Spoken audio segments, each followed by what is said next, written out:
নমস্কার, ফিরে এলাম নতুন একটি ভিডিও নিয়ে। আজকের এই যে ভিডিওটি করতে চলেছি বা আপনারা যে দেখছেন, এই ভিডিওটি তৈরি করছি একটি মর্মান্তিক দুর্ঘটনা তাকে নিয়ে।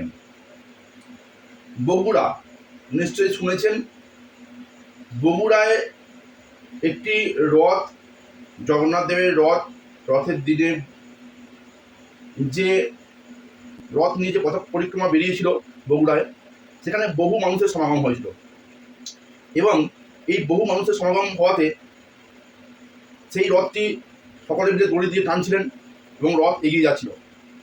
এই মতো অবস্থায় রথের যে চূড়ার উপরে একটি পতাকা লাগানো থাকে, যেটাকে আমরা বলি জয়ধ্বজা। তো সেই জয়ধ্বজা বিদ্যুতের তারের সঙ্গে কোনোরূপভাবে লেগে যায়, ফলে 7 জনের মৃত্যুর খবর আমরা এ পর্যন্ত পেয়েছি, আর আহত প্রায় 40-এর কাছাকাছি বা তার থেকে বেশি। তো এখন এই ব্যাপারটা নিয়ে গত বছরও এরকম একটা ঘটনা ঘটেছিল, ইস্কনের রথেতে আগুন লেগে গিয়েছিল, বিদ্যুৎ পৃষ্ঠ হয়ে মারাও গিয়েছিলেন অনেকজন। তো এই ব্যাপারটাকে নিয়ে আমাদের যে মুন্সিপাকা নয়ন, তেলিকাটার মাঝে তেলিকাটা নয়ন, নিশ্চয়ই চেনেন ওনাকে সবাই। তো তেলিকাটা মুন্সিপাকা নয়ন, ওই নয়ন এটি প্রশ্ন রেখেছিলেন যে জগন্নাথ দেবের রথ পুড়ে যাচ্ছে, তার ঠাকুর কোথা আছে। তখন মনে করেছিলাম যে নয়ন ভাইকে শিক্ষা দেওয়ার জন্য এটি ভিডিও তৈরি করবো, কিন্তু করে উঠতে পারিনি গত বছর, কারণ সেই সময়ে আমাদের যে সুরজিৎ ভাই, ও আমার ভিডিও স্ট্রাইক দিয়ে দিয়েছিল, তার জন্য আর আমি করতে পারিনি, মানসিকভাবে ভেঙে পড়েছিলাম। তো যাই হোক, আজকে জানি আবার ওই নয়ন পুনরায় ভিডিও দেবে যে রথ পুড়ে গেছে। মানে রথ পুড়ে গেলে বা কোনো মানুষের মৃত্যু হলে এই নয়নের মতো চামচাগুলোর বেশি আনন্দিত হয় না, আর সঙ্গে সঙ্গে ভিডিও করতে বসে যায়। যেহেতু তাদের ঈশ্বরের প্রতি বিশ্বাস নেই, তাই এরা এই ধরনের ভিডিও তৈরি করে। তো আজকে আমি বলবো আপনাদের যে রথটা যে পুড়ে গেল বা রথে যে বিদ্যুৎ পৃষ্ঠ হয়ে যারা দেহ রাখলেন, কেন এরকম হলো? জগন্নাথ দেব স্বয়ং তো ছিলেন, তাহলে এই ধরনের হওয়ার কারণ কি? তো এই ধরনের হওয়ার কারণে আমি আপনাদের 3টে কারণ তুলে ধরবো আপনাদের সামনে। সেটা কি কি না, প্রথম দেখুন, আগে জানতে হবে যে রথ যে চলবে, রথ যে রাস্তায় চলবে বা রথের যে মানুষদিকে নিয়ে যে বের হবে রথটা, যে প্রশাসন বের হবে রথের, তা সেই রথটা যখন চলবে তখন এটা তৈরি হবে কি দিয়ে রথটা? তো রথ তৈরির যে নিয়ম বা এই জগন্নাথ দেবের যে রথ হয় পুরীতে, রথটা জগন্নাথ দেবেরই মেন, তো ওখানে যে রথ তৈরি হয়, তো সেখানে নিয়মে বলাই আছে যে রথে কোনো লোহা বা পেরেক জাতীয় কোনো জিনিস থাকবে না। কিন্তু যুগের পরিবর্তন হয়েছে, মানুষ বিজ্ঞানকে আঁকড়ে ধরে নিয়েছে, তাই বিজ্ঞানের আবিষ্কার স্টিল বা লোহা। তাই লোহা আর স্টিল দিয়ে যদি রথ বানায়, তৈরি করে, তাহলে সেটা কি হবে? বিদ্যুৎ পৃষ্ঠ হবে না তো কি হবে বলুন? আপনারা নিজে বিচার করুন। জগন্নাথ দেবের যে রথ তৈরি হয়, সেই রথে থাকে না কোনো লোহা বা কোনো স্টিল, কিন্তু এখন আমরা এই গ্রামেগঞ্জে যে সমস্ত রথ দেখতে পাই, সেই রথে কিন্তু লোহা আর স্টিল দিয়েই বানানো। কারণ কি? দেখতে সুন্দর লাগবে, চাকচিক্য মতো লাগবে, তাই আমরা রথটা কী করি না, লোহা দিয়ে বানাই বা স্টিল দিয়ে বানাই বা কাঁচের বা বিভিন্ন ধরনের কারুকার্য করে বানাই। তাহলে যদি লোহা বা স্টিল দিয়ে রথ তৈরি হয়, তাহলে সেটা যদি পূর্বে না তো বিদ্যুৎ পৃষ্ঠ কী হবে বলুন? এটা হচ্ছে 1 নম্বর কারণ, যে রথ কোনোদিন কোনো পেরেক বা কোনো লোহা জাতীয় জিনিস বা কোনো ধাতব জিনিস রথে থাকবে না, রথ তৈরি হবে কাঠ দিয়ে। হ্যাঁ, থাকবে না বলতে থাকবে কোথায়? হয়তো চাকার কাছে, সেখানে থাকতে পারে, চাকাটা থাকতে পারে, কিন্তু অন্যান্য জায়গায় নয়। এরপর আসছি যে আমরা প্রাক্তন দিনে দেখেও আমরা শিক্ষা নিইনি, আমরা নিতে পারিনি শিক্ষা। যদি নিতে পারতাম তাহলে কিন্তু এই ধরনের ঘটনা ঘটতো না। গত বছর এই রথের দিনেই ইস্কনেরই একটা রথ বিদ্যুৎ পৃষ্ঠ হয়ে সেখানে বেশ কিছু মানুষের প্রাণ গিয়েছিল। তো সেই শিক্ষা থেকে আমরা কিন্তু শিক্ষা নিইনি।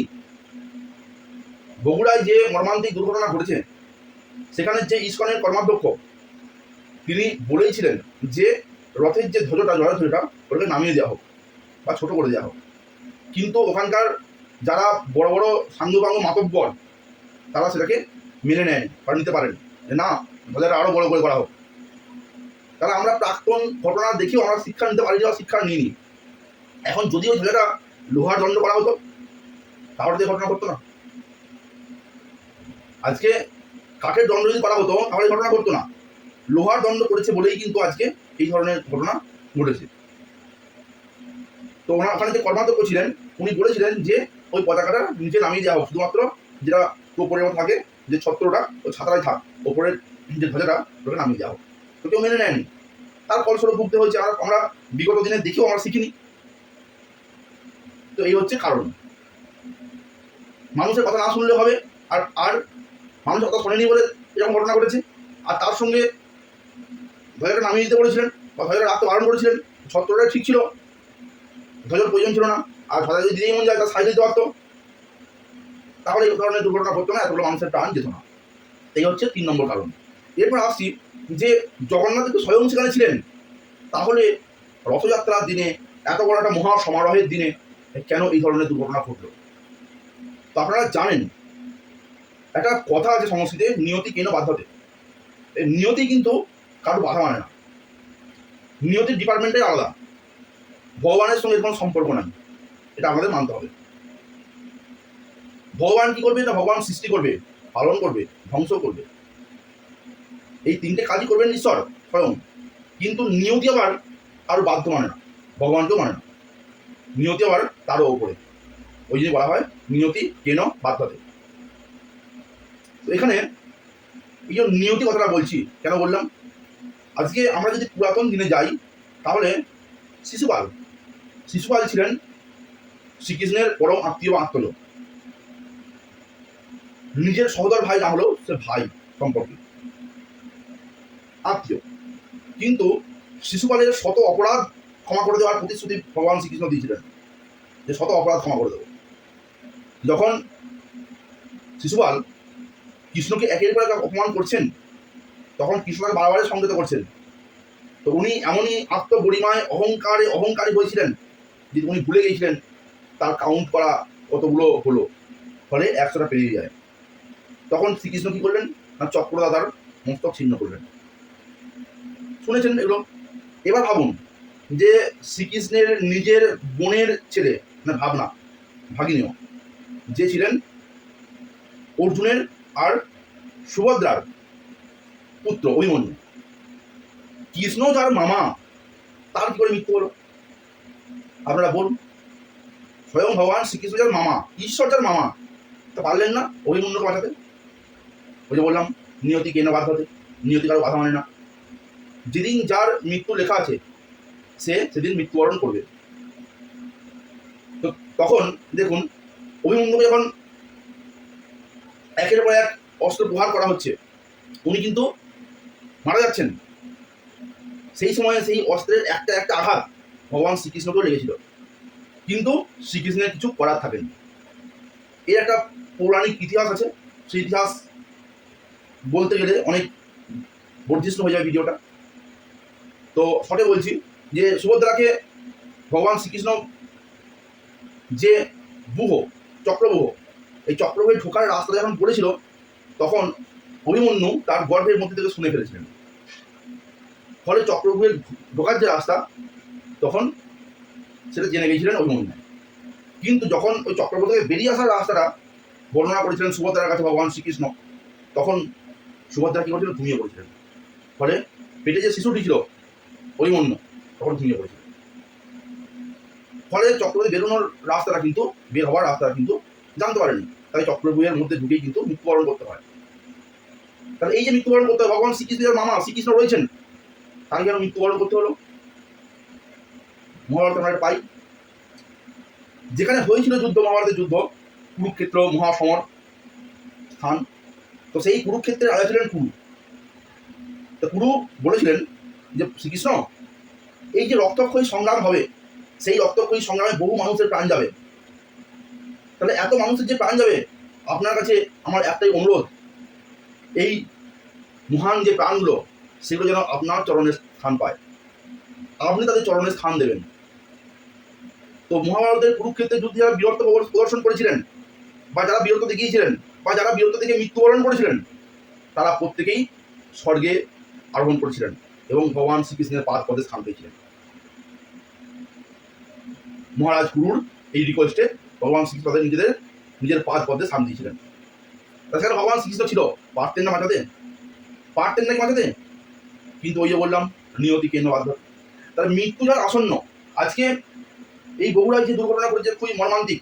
এই ভিডিও দেখে আমি খুব স্তম্ভিত হয়ে পড়েছিলাম। খুবই মর্মান্তিক ঘটনা। তো আমি এতটা শিওর করে বলছি, 100% আশা নিয়ে বলছি যে ভগবান শ্রীকৃষ্ণ যারা যারা এই বগুড়ায় রথযাত্রায় মৃত্যুবরণ করেছেন তারা প্রত্যেকে শ্রীকৃষ্ণের পাদ পদ্মে যেন স্থান পান, এই কথাই বা এই প্রার্থনাই আমাদের ভগবান শ্রীকৃষ্ণের চরণে রইল। প্রভু যারা যারা মৃত্যুবরণ করেছে আপনার সামনে, আপনি তাদের প্রত্যেককে নিজের পাদ পদ্মে স্থান দিন। এই যে ঘটনা ঘটেছে এখন মানুষ শিক্ষা নেবে না, মানুষ এখনো শিক্ষা নেবে না। কিন্তু আমি বলবো যে যারা যারা এই ঘটনার সম্মুখীন হলেন আপনারা, তারা প্রত্যেকে, গত বছর ইসকন থেকে স্ট্রিক্টলিভাবে বারণ করে দেওয়া হয়েছিল যে ধ্বজা কখনোই লোহার হবে না বা অতটা উঁচুতে যাবে না। তারপরেও কেন যে এই ধরনের ঘটনা ঘটলো সেটা আমরা বুঝতে পারছি না। তবু আবার বলবো, যারা যারা রথযাত্রায় দিন রথ বার করেন, রথের প্রশাসন বার করেন, তাদের কাছে করজোড়ে মিনতি থাকবে যে আপনারা রথের যে ধ্বজা সেটা অবশ্যই ইলেকট্রিক তারের নিচে রাখুন, ছোট করে রাখুন, প্রয়োজনে মাথায় দেওয়ার দরকার নেই, সাইডে দিন, তাতে কিচ্ছু এসে যাবে না, খারাপ কিছু হবে না। প্রয়োজনে ধ্বজাটা কোনো একজন মানুষের হাতে ধরিয়ে দিন, সে বরঞ্চ উড়িয়ে উড়িয়ে যাক, রথ থেকে নামিয়ে দিন। আর অবশ্যই রথ নির্মাণ করুন তার দিয়ে, যদি তা না হয় যা দিয়ে করবেন করুন, কিন্তু ইলেকট্রিক তারকে সবসময় দেখে শুনে আপনারা এগিয়ে যান। কারণ আর কতগুলো প্রাণ ঝরবে বলুন, প্রতি বছর বছর আর কত প্রাণ ঝরবে, কত মৃত্যু আর এইভাবে দেখতে হবে, কত মৃত্যু মিছিল আমরা এইভাবে দেখবো। চারিদিকে মানুষের শুধু মৃত্যু মৃত্যু মৃত্যু, আর ভালো লাগে না। যাই হোক, আজকের ভিডিওটি এ পর্যন্তই। ভিডিও কেমন লাগলো অবশ্যই কমেন্ট করে জানাবেন। আপনাদের যে মতামত সে মতামত অবশ্যই কমেন্ট বক্সে দেবেন, তাহলে খুশি হব। আরেকটি কথা বলি, আমার লাইভ স্ট্রিমিং শুরু হয়েছে জ্যোতিষ বিষয়ে, পূজা অর্চনা বিষয়ে, আধ্যাত্মিকতা বিষয়ে বা কারেন্ট নিউজ বিষয়ে। যে লাইভ স্ট্রিমিং শুরু হয়েছে, অবশ্যই লাইভ স্ট্রিমিংয়ে অংশগ্রহণ করুন। এটা হচ্ছে সোমবার এবং শুক্রবার রাত 10টা। রাত 10টা করার কারণ কি না, রাত 10টা করার কারণ সকল মানুষ সমস্ত কাজকর্ম সেরে এসে বিছানায় মাথা দিয়ে তারা শুয়ে শুয়ে দেখতে পারবে। আর লাইভ স্ট্রিমিংটা হবে 0.5 ঘন্টা, 35 মিনিট, 40 মিনিট, 45 মিনিট, বা তার কম কিন্তু বেশি যাবে না। যাদের জ্যোতিষ শিক্ষার ইচ্ছা আছে, যারা জ্যোতিষ শিখতে চান বা যারা পূজা অর্চনা শিখতে চান ভালোভাবে, তারাও এই চ্যানেলটি অবশ্যই ফলো করে বা সাবস্ক্রাইব করে রাখুন, লাইক করুন, কমেন্ট করুন, কী ভিডিও ভালো লাগছে অবশ্যই জানান। আর অবশ্যই সোমবার এবং শুক্রবার লাইভ স্ট্রিমিংয়ে অংশগ্রহণ করুন, আপনাদের মতামত জানান। আপনাদের সঙ্গে গল্প করা বা আপনাদের প্রতিটি প্রবলেমকে সলভ করা অঙ্গীকার নিয়ে এই লাইভ স্ট্রিমিং শুরু করেছি।